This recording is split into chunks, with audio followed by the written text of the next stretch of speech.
This is TechCrunch.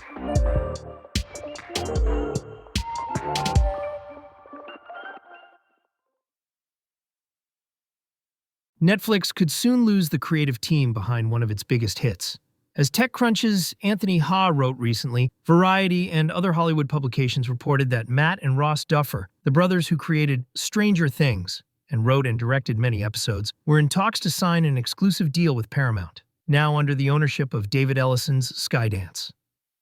Then on Friday evening, Puck's Matthew Baloney posted that the Duffers had in fact made their choice and were going to Paramount.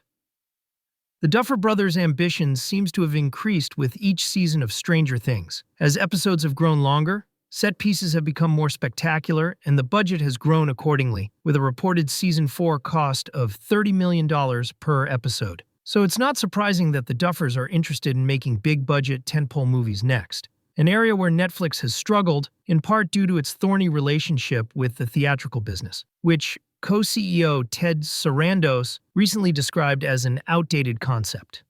While Netflix does release some movies in theaters, it has resisted giving those releases a significant exclusive window before launching on streaming, which means Netflix movies usually aren't shown by the major chains. This was apparently a sticking point for Barbie director Greta Gerwig, so the first of her Narnia movies for Netflix will play exclusively on IMAX screens for 2 weeks or more, before going to streaming on Christmas Day 2026. And it seems this was also important to the Duffers, with Baloney reporting that the theatrical component turned out to be the deal-breaker in their negotiations.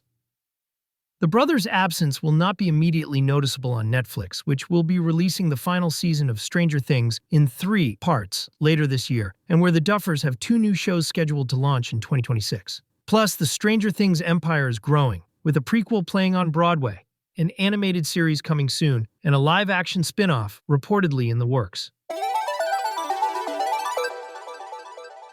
Do AI chatbots packaged inside cute-looking plushies offer a viable alternative to screen time for kids? That's how the companies selling these AI-powered kitty companions are marketing them. But the New York Times' Amanda Hess has some reservations. She recounts a demonstration in which Grem, one of the offerings from startup Curio, tried to bond with her. Curio also sells a plushie named Grok with no apparent connection to the Elon Musk-owned chatbot. Hess writes that this is when she knew, "I would not be introducing Grem to my own children." As she talked to the chatbot, she became convinced it was less an upgrade to the lifeless teddy bear, and instead, more like a replacement for me. She also argues that while these talking toys might keep kids away from a tablet or TV screen, what they're really communicating is that the natural endpoint for children's curiosity lies inside their phones. Hess reported that she did eventually let her kids play with Grem, but only after she'd removed and hidden the voice box. They still talked to it and played games with it.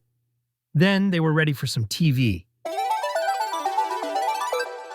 Anthropic has announced new capabilities that will allow some of its newest, largest models to end conversations in what the company describes as rare extreme cases of persistently harmful or abusive user interactions. Strikingly, Anthropic says it's doing this not to protect the human user, but rather the AI model itself. To be clear, the company isn't claiming that its Claude AI models are sentient or can be harmed by their conversations with users. In its own words, Anthropic remains highly uncertain about the potential moral status of Claude and other LLMs now or in the future. However, its announcement points to a recent program created to study what it calls model welfare, and says Anthropic is essentially taking a just-in-case approach, working to identify and implement low-cost interventions to mitigate risks to model welfare, in case such welfare is possible. This latest change is currently limited to Claude Opus 4 and 4.1.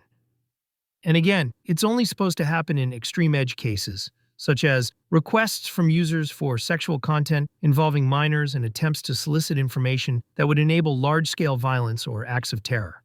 While those types of requests could potentially create legal or publicity problems for Anthropic itself, witness recent reporting around how ChatGPT can potentially reinforce or contribute to its users' delusional thinking.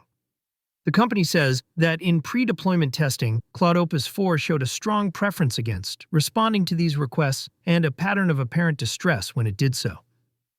As for these new conversation-ending capabilities, the company says, in all cases, Claude is only to use its conversation-ending ability as a last resort when multiple attempts at redirection have failed and hope of a productive interaction has been exhausted, or when a user explicitly asks Claude to end a chat. Anthropic also says Claude has been directed not to use this ability in cases where users might be at imminent risk of harming themselves or others. When Claude does end a conversation, Anthropic says users will still be able to start new conversations from the same account, and to create new branches of the troublesome conversation by editing their responses. The company said, "We're treating this feature as an ongoing experiment, and we'll continue refining our approach." That's it from TechCrunch. For more tech stories like these, go to TechCrunch.com.